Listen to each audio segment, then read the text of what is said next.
আসসালামু আলাইকুম। লুৎফর একাডেমি থেকে বলছি। আশা করি আপনারা সকলেই ভালো আছেন। আমি আজকে আপনাদের দেখাবো অ্যা বেলের শরবত বা জুস। তো আসুন আমরা দেখতে থাকি কিভাবে বেলের শরবত বা জুস বানানো হয়। এই বেলের শরবত বা জুস অত্যন্ত পুষ্টিকর খাবার। এটা খেলে আমাদের শরীর ও মন ঠান্ডা থাকে, পেট ঠান্ডা থাকে এবং কোষ্ঠকাঠিন্য দূর হয়ে যায়। তো আসুন দেখি কিভাবে বেলের জুস বা শরবত বানানো হয়। তো এই বেলকে ভালো করে সুন্দর করে খুব ভালো করে সুন্দর করে ধুয়ে পরিষ্কার করতে হবে। পরিষ্কার করার পরে ফাটাতে হবে। এই যে দেখুন আমি এটাকে ফাটিয়ে নিয়েছি। এই যে এভাবে আপনারা ফাটিয়ে নেবেন।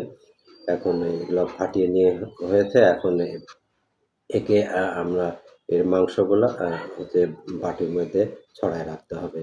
তো আসুন তাহলে দেখি মাংসগুলো ছড়াতে থাকি। আপনারা ধৈর্য ধরে ভিডিওটা দেখতে থাকেন। আশা করি আপনাদের খুব উপকার হবে। এই যে দেখুন এভাবে চামচ দিয়ে এটাকে ছড়িয়ে নিলাম। এখন এটাকে হচ্ছে এ এটাকে হচ্ছে মিক্সচার করতে হবে পানি দিয়ে মিক্সচার করতে হবে। এই যে এখন পানি মিশাচ্ছি। পানি মিশালাম। এখন এটাকে আমি এই যে দেখুন ভালো করে ভালো করে সুন্দর করে এটাকে সুন্দর করে মিক্সচার করছে। এই যে দেখুন এটাকে এখন মিক্সচার করা হচ্ছে। ভালো করে সুন্দর করে এটাকে এখন মিক্সচার করা লাগবে। আপনাদের পরিমাণ মতো পানি নিয়ে এটাকে মিক্সচার করে নেবেন। আমি আরেকটু পানি মিক্সচার করলাম যেন এটা তাড়াতাড়ি। এখন এখানে আঁশ এবং বিচি আছে, বিচিগুলা ছড়িয়ে নিতে হবে। আমি আরেকটু পানি মেশাচ্ছি কাজের সুবিধার জন্য। আরেকটু পানি মিশিয়ে নিলাম। ভালো করে সুন্দর করে এটাকে মিক্সচার করে এখান থেকে আঁশ এবং হচ্ছে বিচিটা ছাড়িয়ে নিতে হবে। আপনারা ইচ্ছা করলে এটাকে ছেঁকেও নিতে পারেন বা হচ্ছে হাতেও করা যায়। আপনাদের এই ইচ্ছা অনুযায়ী এটা করতে পারেন। এই যে আমি ভালো করে সুন্দর করে এটাকে মিক্সচার করছি। এই যে আপনারা একটু ধৈর্য ধরে দেখতে থাকুন, তাহলে আপনারা বুঝতে পারবেন। এই যে আমি আঁশ এবং বিচি ছড়াচ্ছি কীভাবে দেখুন। এই যে দেখুন আঁশ এবং বিচি ছড়ানো হচ্ছে। এভাবে ছড়ানো হচ্ছে। আপনারা ছেঁকেও নিতে পারেন আপনাদের আপনারা যেমনটি পছন্দ করেন। এই যে দেখুন এখন এই যে আঁশ বিচি ছড়িয়ে নিলাম। এখন এই যে জুস হয়ে গেল। এই যে এক বাটি জুস হয়ে গেল। এই যে দেখেন খুব সুন্দর ভালো সুন্দর জুস হয়ে গেছে। এখন আমরা এখন এখন জুস বানাবো। এখানে 2টা গ্লাস নিয়ে নিচ্ছি। এই যে 2টা গ্লাসে আমি এই জুসটাকে পরিমাণ মতো ঢালবো।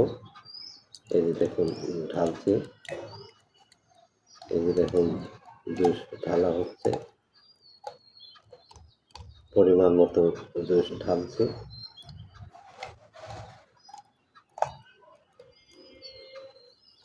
এই যে পরিমাণ মতো জুস ঢালা হলো। এখন পরিমাণ মতো পানি মিক্সচার করব। এই যে পরিমাণ মতো পানি মিক্সচার করছি। এই যে পরিমাণ মতো পানি মিক্সচার করলাম। এখন এটাকে সুন্দরভাবে মিক্সচার করে নিচ্ছি। এই যে সুন্দরভাবে মিক্সচার করে নিলাম। এই যে এখন মিক্সচার হয়ে গেল। এখন আপনারা বিট লবণ দিতে পারেন, কাঁচা লবণ দিতে পারেন, তারপরে কেউ স্যাপসুড দিতে পারেন, বা আপনারা এই যে যে যিনি চিনি পছন্দ করেন তিনি মিক্স করবেন।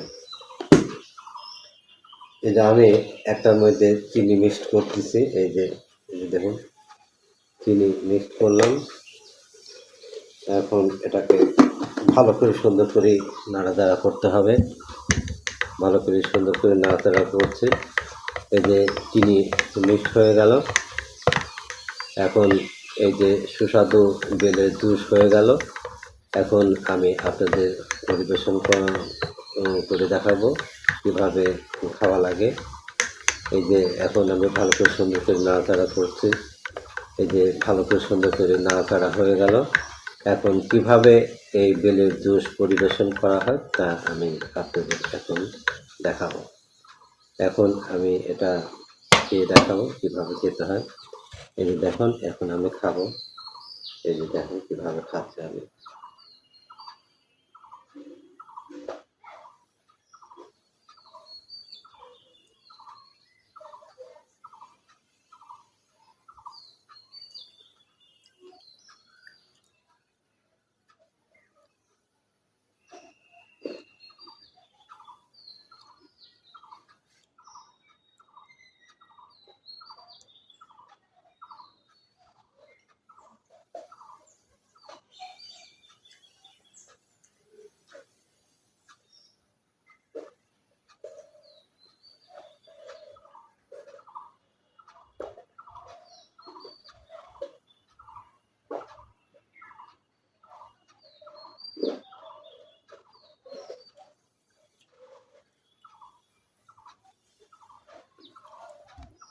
এই যে এখন বেলের জুস বা শরবত খাওয়া শেষ করলাম।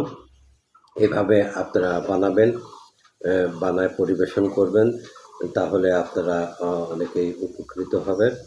এতক্ষণ আপনারা ধৈর্য ধরে বেলের জুস বা শরবত কীভাবে বানানো হয় সেটা দেখলেন। তো আজকে এই বলে এখানকার আজকের মতো এখানে শেষ করছি। আপনারা ভালো থাকুন, সুস্থ থাকুন। আল্লাহ হাফেজ।